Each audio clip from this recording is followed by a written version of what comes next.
Hi, this is Kenny. Welcome to ear training lesson number 3. In previous lessons, we've covered the more common intervals, the fifths and the thirds and even the sixes. This lesson, I'm getting into the seconds, the sevenths, and the tritone, which I'll explain later. That's a weird name, I know. But these are the weirder sounding ones. I've left them for last. And sometimes it's actually easier to identify these intervals because they do sound so strange, all right? Also, I'm going to stick with using the letter C as a reference point, okay? Just to make things consistent. Any interval, of course, can be played from any starting point. So a third can start on G or F, doesn't matter. But for these lessons, I'm just starting on C. Okay, the first one I am talking about now is the minor second. As you can see on this fake piano up here on the top here, that's a minor second. It's the easiest one to find. It's just one semitone up. All right? And I haven't taught the chromatic scale yet, but that's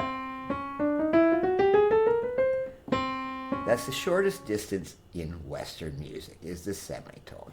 All right, there are shorter distances, but we're not getting into that. That goes into other India, Persia, very interesting music. But in Western music, the shortest distance is the semitone.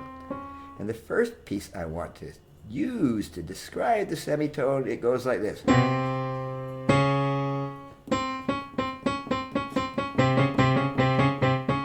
What is that? That's the theme from Jaws. You remember that thing with that crazy, nasty shark?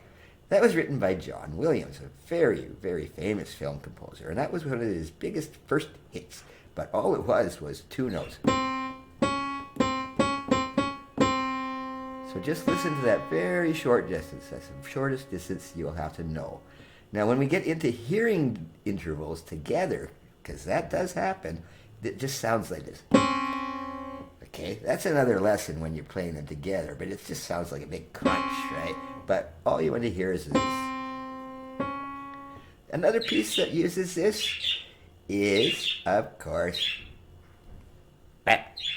there she goes. All right, another piece is White Christmas, all right? And it goes like this.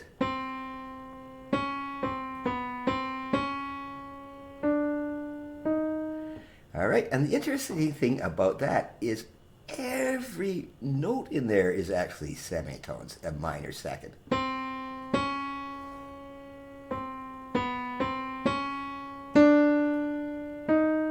But I just want you to listen to the first two. And that's... But just listen to those first two notes. And that is the minor second. On to the major second. It's one more up. Here, I'll just change this here. Okay. Now, you already know this to some extent. Remember, if you've played your scales, it's the first two notes of it. All right? But there's some pieces for it too, of course. All right? One of the most popular ones, everyone knows this, is you've probably had it sung to you once every year, all right, is Happy Birthday. There you go. It might be your birthday today. It's not mine, but whatever. But it starts...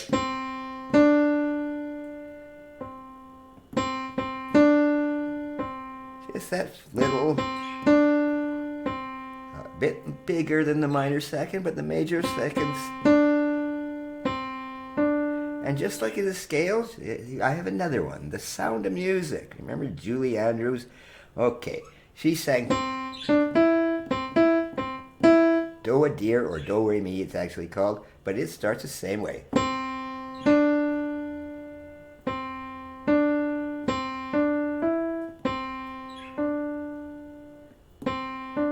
Just listen to those first two, and they're very easy to practice at home, whether you're on a piano or guitar. It's just two semitones apart, really, okay? All right, one more piece, another Christmas one. If we're on the Christmas mode here, we're getting close to Christmas where I'm taping this, but not quite yet. But we have one called this.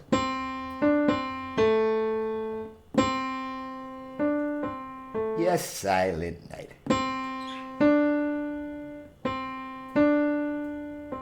All right, okay, it's just listen to those first two notes.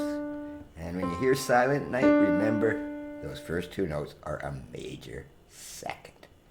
Okay, on to a much bigger one here. Alrighty. From the shortest intervals to the largest ones that you're going to hear. This is the minor seventh. Now that one really sounds kind of weird, doesn't it? Here, it's actually quite common in the jazz and blues structures, but we're not getting into that quite yet. But that's the sound of the minor seventh. And there's not too many pieces that actually use that. But one from the original Star Trek, you might remember this. It starts with a minor seventh, all right? It's a very strange, it's a large reach. This is hard for a singer to sing, okay? When you get that big reach, it's easy if you're a piano player, of course, because we don't have to have that range. So if you ever listen to an old Star Trek video, oh, the birds are having some fun on this one. That's okay. All right, there's another one, and we're going to do two from this musical, West Side Story. You might have seen this thing, you know, it's a kind of a modern-day Romeo and Juliet, written by Mr. Bernstein, Leonard Bernstein. Brilliant conductor, composer, musician, pianist, everything. But he used the same minor seventh. It's called Somewhere. All right, but it starts also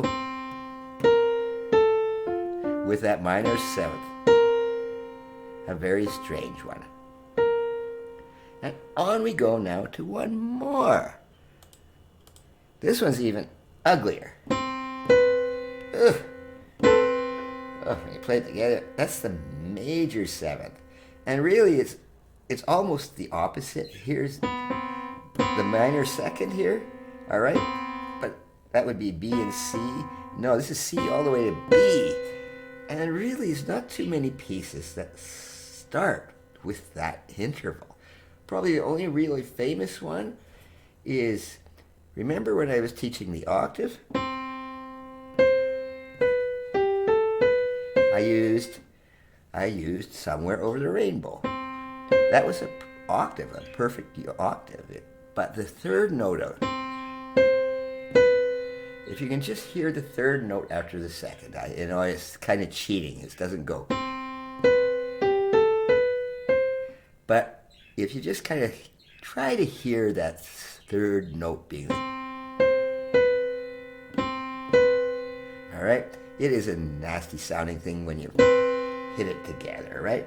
But that's probably the easiest one to hear in a way because, you know, it's very wide interval. And it doesn't sound all that good, but yeah, Somewhere Over the Rain.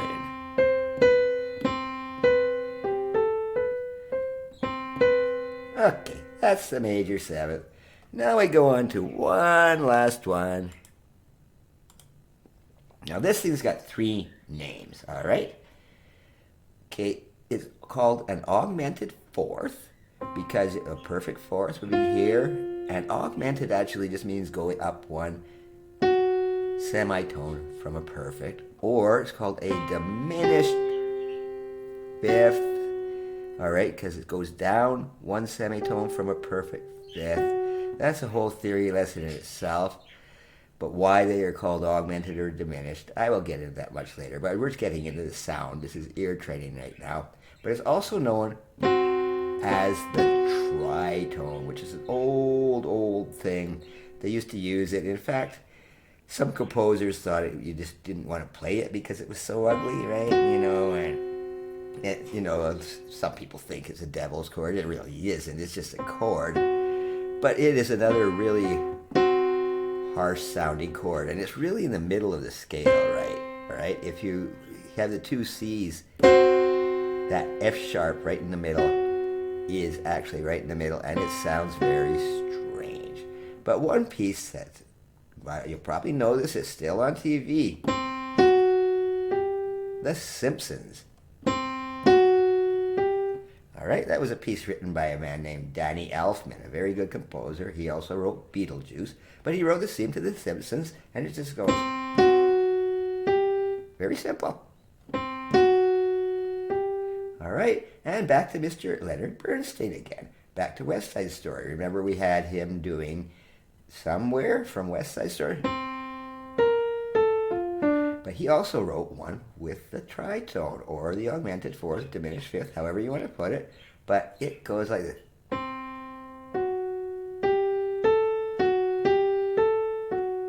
It's called Maria.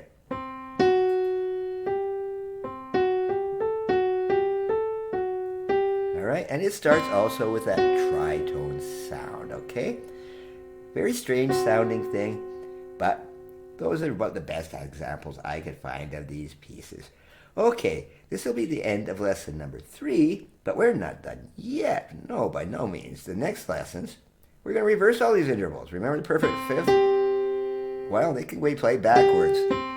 There are pieces for these inverted intervals, all right? You've probably known it already, all right? You know, some of them sound the same upside down. You know, that minor second we learned with the jaws same. It goes up and down all the time. Use the same thing, but we're going to do them all upside down and backwards because they have their own sounds, their own pieces associated with them, and we will move on to that in lesson number 4. But for now, thank you. Have a good day.